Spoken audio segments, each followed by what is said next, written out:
I want to bring in via webcam from Washington. Peter Brookes is a senior fellow for national security affairs at the Heritage Foundation. Peter was the Deputy Assistant Secretary of Defense for Asia Pacific in the George W. Bush administration. Peter, great to have you on for us. Thank you. Are we in a better position now than we were before? Or are the stakes just higher if things don't go right from here? I mean, do you see any sort of return to maximum pressure if the North actually backs out of presumably what it's promised, even though we don't know what the promises they've made actually are? Yeah, I mean, this is just the first step. I think people are overanalyzing this. I mean, we have a framework now for discussions.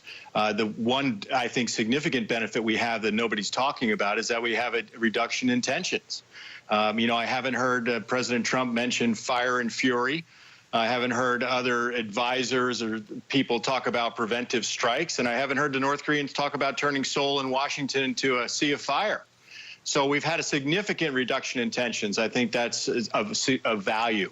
Nobody's talking about the brink of war. I haven't heard anybody say that when they were saying that a few months ago. So this is just the beginning.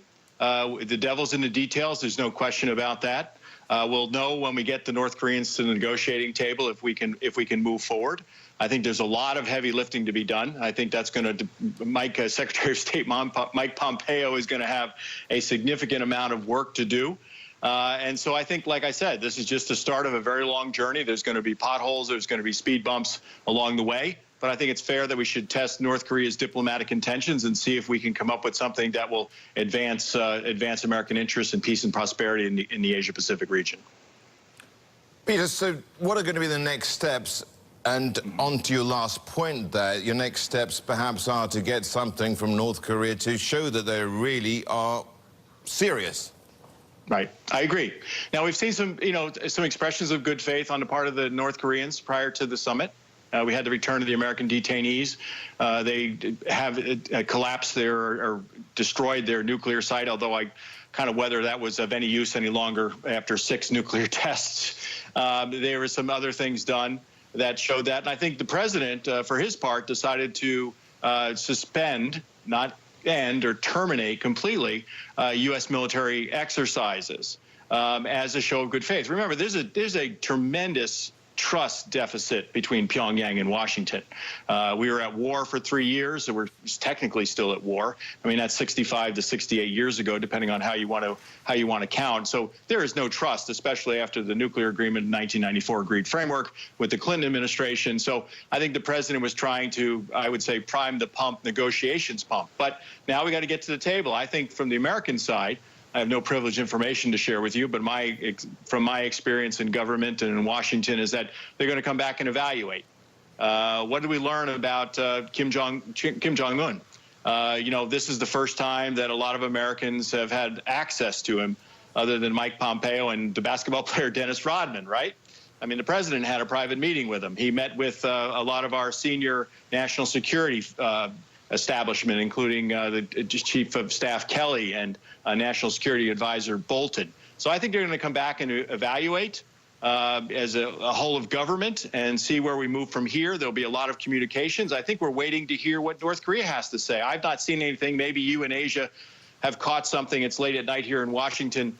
Have caught something coming out of KCNA or out of North Korea regarding their views on things. But that's something we're going to be evaluating. And I think the next step is to try to get them to the table to talk about this general, broad, very broad, unspecific framework that they left, the communique that was signed in Singapore yesterday.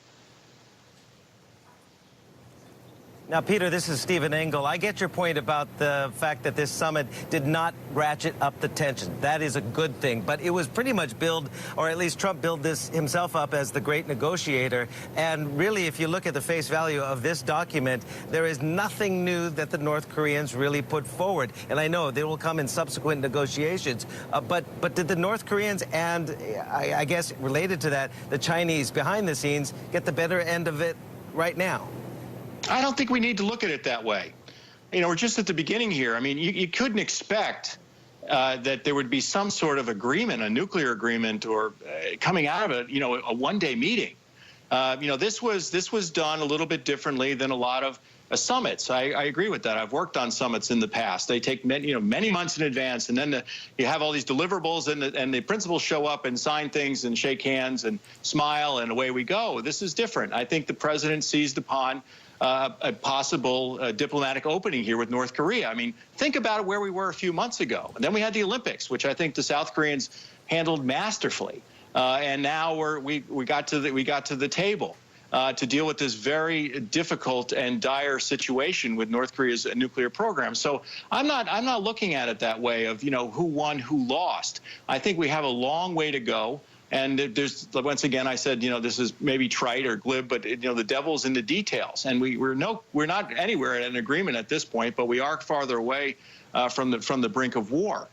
So I disagree. Of course, my expectations going into this, Stephen, were modest, and I think the president was that way too. I mean, he had said, if people listen to what he said, he said, look, I may walk out of the meeting politely. I may, if things aren't going well.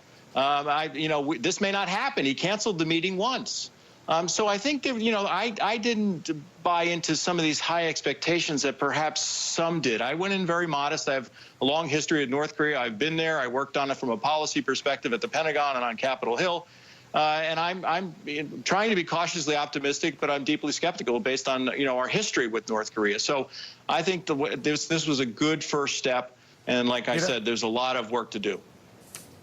Peter, great having you on the program. Thank you. Peter Brookes, Senior Fellow for National Security Affairs at the Heritage Foundation. The news is breaking.